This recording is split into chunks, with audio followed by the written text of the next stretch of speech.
Welcome to the Point. Last weekend, Robert Kennedy Jr. held a rally for his independent bid to become president in Grand Rapids.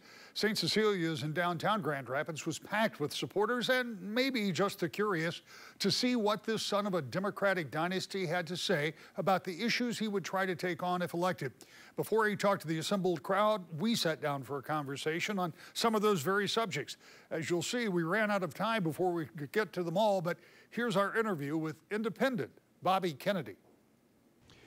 Mr. Kennedy, when you make a decision to run for the highest office in this country, you know what a difficult task it is.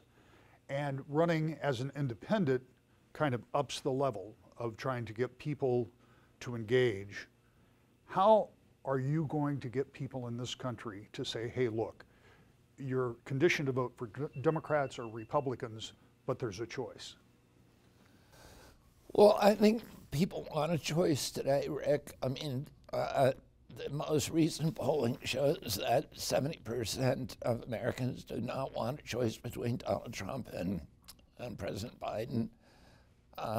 I have tremendous support across the country. I'm now in the battleground states. I'm beating both President Trump and President Biden among Americans under 45 years of age. I'm beating them countrywide in all Americans under 35. I'm beating them decisively, both men, both former presidents, among independent voters. And those are the biggest cohorts. So I think that, I think people are ready for change. People are tired, Americans are tired of voting for the least of two evils. And they're tired of voting out of fear that if you vote for this guy, the other guy will win, and he's really scary. And that's what both sides are telling their party members. And I think Americans deserve to be inspired by their choices and to like their choices. My favorability ratings are now 25 points ahead of net favorability of both President Trump and President Biden. In this state, the New York Times Siena poll shows me already getting 27% of the vote. So it's a three-way race, and I think more and more Americans know that we need a choice. Just to back up those numbers, I looked at them just before I came here, and both the president and former president are between 12 and 15% underwater when it comes to favorability. And that's not a good place for either one of them to be elected, yet they both seem almost certain to be the nominees of their party, even though the process has only just begun. You have the advantage of saying, I'm here, this is where I'm going to be on the ticket, you don't have a primary, and you're going to go forward. Why do you tell people that you're running for president of the United States? I'm running because I think our country has departed from its ideals, the values that I grew up with. When I grew up, when I was a little boy, our country had an industrial base. We had the American middle class was the greatest economic engine in the history of the globe.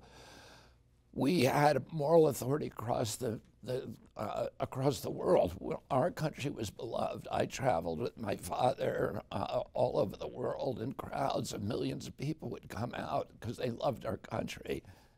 That's no longer true. We have a generation of American kids who are not going to ever be able to afford a home. That's wrong. Nobody else is talking about that. Our housing prices have gone from $215,000 average 2 years ago to $400,000 today. The housing stock is being snapped up by huge investment firms, BlackRock, State Street, and Vanguard, and making it unaffordable for kids. I'm going to fix that. We have a chronic disease epidemic in this country. That makes us the sickest country in the world. Of autoimmune diseases, of allergies, peanut allergies, food allergies, eczema, asthma, and neurological diseases, ADD, ADHD, speech delay, language delay, tics, autism, and obesity. There's no other country in the world that is as sick as us, and nobody's asking the question, why are our kids the sickest in the world? Why did we have the highest death rate from COVID of any country on earth. We had 16% of the COVID deaths. We only have 4.2% of the world's population. If you ask CDC that question, what they say is that's because Americans have the highest burden of chronic disease in the world. We're the sickest, and it's costing us $4.3 trillion a year just to treat chronic disease. Our military budget is $1.3 trillion, and that includes all national security, all of our veterans benefits. The cause of disease is sinking us. And, and we know what's causing it. There's a limited number of exposures. It has to be an environmental exposure. It started, Congress asked EPA, what year did the autism epidemic begin? Why did it go from 1 in 10,000 in my generation, 70-year-old men, 1 in 10,000 have full-blown autism, 1 in 34 in my kids' generation? And Congress said to EPA, tell us what year that happened. EPA said 1989, it's a red line. Well, that year, that period, all these other autoimmune juvenile diabetes now affects 30% of our children are either diabetic or pre-diabetic. When I was a kid, a pediatrician would see 1 diabetic kid in his entire career. Now it's 1 out of every 3 kids who walk into his office. This is the greatest crisis in our times. Why is no other candidate talking about this? So why is that? Why has that happened? I know you've talked about vaccines in the past. It happened because of an environmental exposure. Genes don't cause epidemics. It has to be an environmental toxin, and there's a very famous toxicologist called Phil Landrigan who's looked at the timeline and said, you need a toxin that was ubiquitous across every demographic in America, from Cubans in Key Biscayne to Inuit in Alaska. It all hit at the same time. And he's come up with about 13 possibilities, and most of these are substances that I've litigated against: glyphosate from Roundup, neonicotinoid pesticides, atrazine, which is now in almost all of our water supply, high fructose corn syrup clearly is linked to the obesity epidemic, the diabetes epidemic in kids. The vaccine schedules you mentioned exploded from the 3 vaccines I had as a kid to the 72, and all of those injuries are listed as potential side effects on the manufacturer's inserts of those products. So that has to be one of the culprits. Cell phone radiation, there's a limited number of them. The point is, it's easy to study, but NIH will not do those studies because it's frightened of offending the food industry, the processed food, the big agriculture, the pharmaceutical industry, the chemical industry. Those are all very powerful players, and nobody wants to get on their wrong side. And so we're letting our country just sicken. I want to talk to you about a couple of big issues for this election cycle. One will be the border crisis that we've heard much about in this past week, because who does or does not want to try to fix it, and how do you fix it? And also the military activities in both Ukraine and Israel. Tell me about the border. Those are 3 45-minute discussions. Yes, I understand that. I apologize. So you want me to do it in 30 seconds? I've been to the border twice. I was there this week for my 2nd time. The first time I spent 3 days in Yuma, Arizona, and talking to local law enforcement, the Border Patrol. What's happening there is criminal. I watched in a 2-hour period 300 people come across.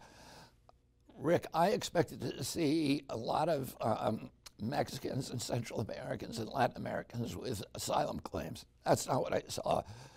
They were being brought to the border by buses, 55 people in a bus, all owned by the Sinaloa cartel, the Mexican drug cartel.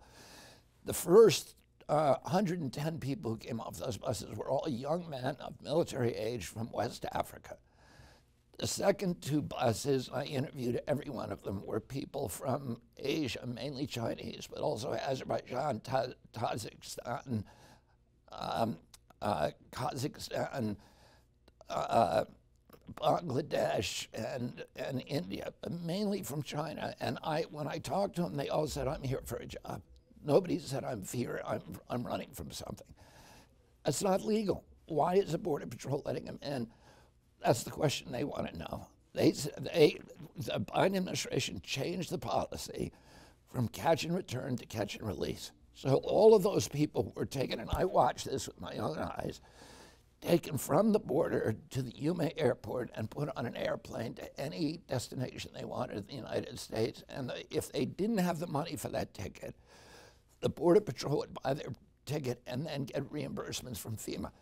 There's 9 Border Patrolmen who have committed suicide over the past year because they're totally demoralized because they've been ordered to do something that is contrary to every instinct they have and to protect our country, and contrary to all the reasons they signed up for that job. There are many, the good news is there are many things that we can do to stop this overnight, and I'm going to do that in my first week in office. Kennedy's biggest hurdle in the short term is getting on the ballot in as many states as possible, including Michigan. If he accomplishes that, the bigger lift will be making further inroads into an arena that has been dominated by Republicans and Democrats. The last time any candidate other than one of the major parties received electoral votes was 1968. When we come back, Michigan Attorney General Dana Nessel talks about some long-term programs that she wants to see make a difference in the state, even after she's gone from office. It's next. To the Point. Welcome back to the Point. Democratic Attorney General Dana Nessel has her plate full of litigation and investigations that her office handles on a day-to-day basis. But she tells me there are other things that she wants her office to do to help the people of Michigan feel safe. Those include consumer protection and making sure nursing and assisted living homes are living up to their promise. I want to talk about the things that you're doing in the next 3 years, almost 3 years, that will have a lasting impact. Things that, you know, when we think back to some of the previous things that have happened in the Attorney General's office, and we see long-lasting consumer product protection or consumer protections that we will talk about in just a couple of moments. But you have something called the Sentinel Project. And it's, as far as I know, somewhat unique because it is a project that is not on any particular schedule. Talk to me a little bit about that. So what I have seen over the course of my time as Attorney General, and one of the reasons why I wanted to run for the office in the first place, were really the horror stories that I was hearing coming out of nursing homes and people who believed that their loved ones were not being treated or cared for properly. We have over 100,000 Michigan residents that are in licensed nursing home facilities. And what we know is that LARA, the licensing and regulatory agency, they do perform checks on nursing homes, but they are scheduled visits. And of course, like anything, if you let somebody know ahead of time that you're going to be there, I don't know that you're getting really the best perspective on how that particular facility is being run on a day-to-day basis. So what we've done through our healthcare fraud unit is we've developed this team called the Sentinel Project. We have highly trained investigators, we have a licensed nurse, and we have other staffers who make unscheduled surprise visits. And it's based on complaints that are provided to our department. Anyone can make a complaint online, or they can call up our department to do so. And when we get enough complaints, we go out to that facility. And we've done, for instance, 36 of these visits just in the last year in 18 different counties.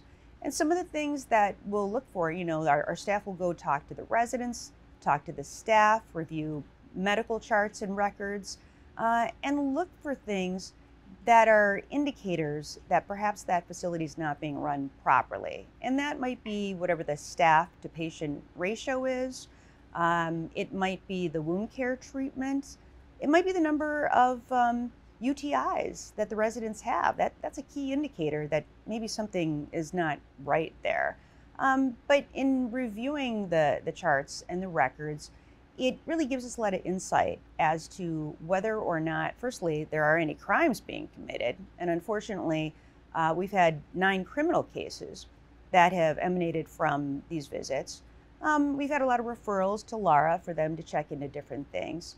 But really our goal, our mission isn't to criminally charge staff, most of whom are just doing the best they can under the circumstances. It's not to shut down facilities. We just want these facilities to operate the best that they possibly can. And like anything, if you know that the Department of Attorney General may be coming to your facility anytime, any place, anywhere in the state, we think perhaps the way you operate the facility is going to be a little higher quality. And also for our state residents who have loved ones in these homes, just to know that there's somebody who's really looking out for the people who reside in these homes. And we think just, again, the knowledge that somebody could be coming in will have, a decidedly specific impact in terms of improvement of the quality of care. Let's talk a little bit about something I mentioned off the top, which was consumer protection. And when you go back all the way to Frank Kelly and the efforts that he for decades put into trying to make sure that consumers weren't somehow involved with fraudulent folks, who are out to make that quick dollar. You continue that process. Tell me about what your department is doing with consumer protection and what more you would like to do. Well, Frank Kelly is a longtime hero of mine, longest serving state AG in Michigan history, 37 and a half years. And, he created the first consumer protection unit of any state AG's office. And it's really the crown jewel of the Michigan Department of Attorney General. We take in tens of thousands of complaints every year.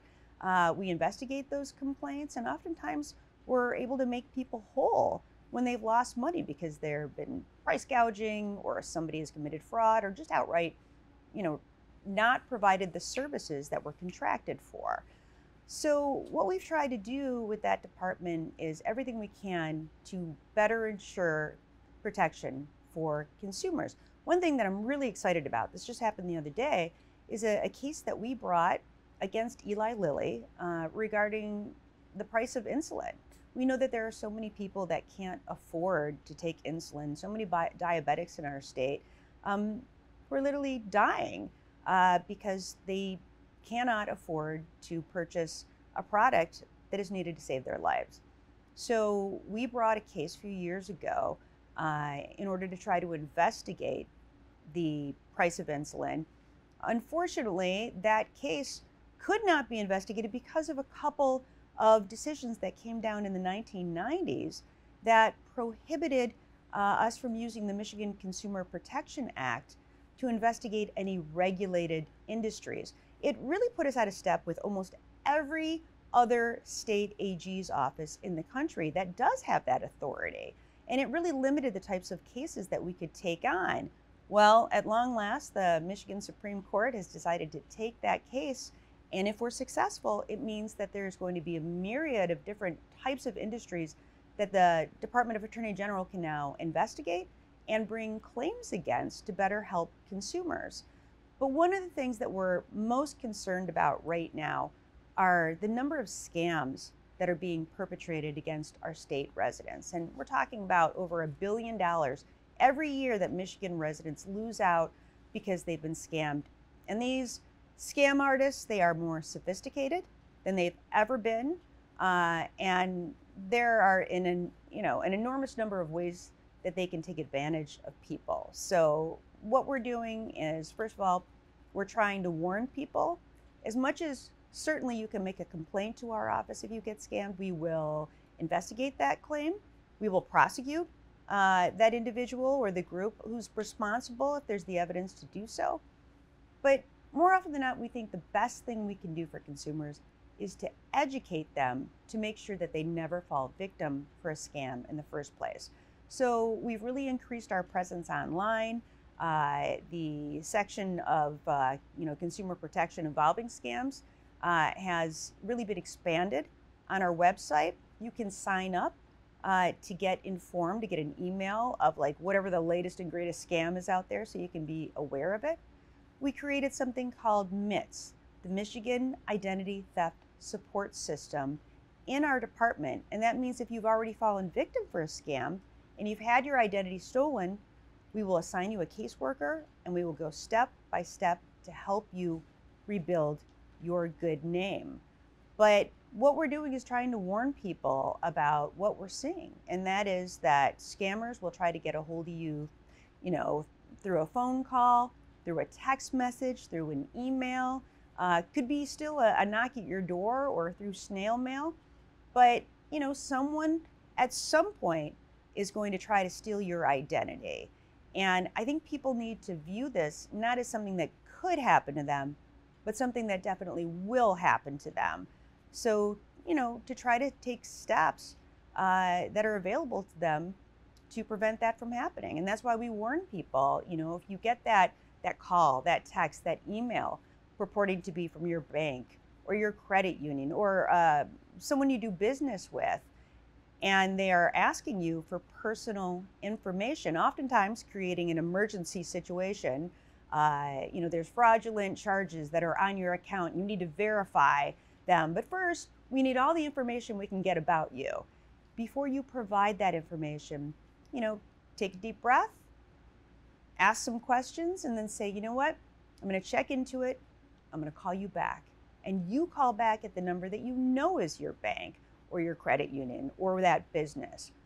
Don't click on any links that are sent to you. You don't know if that link is legitimate. Go directly to the website yourself once you've gone online and determined what it is and get into your account.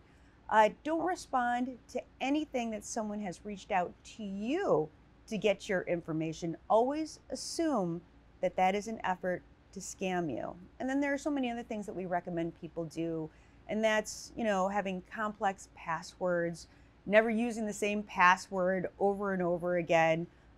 Don't have your password be password. That's an easy one.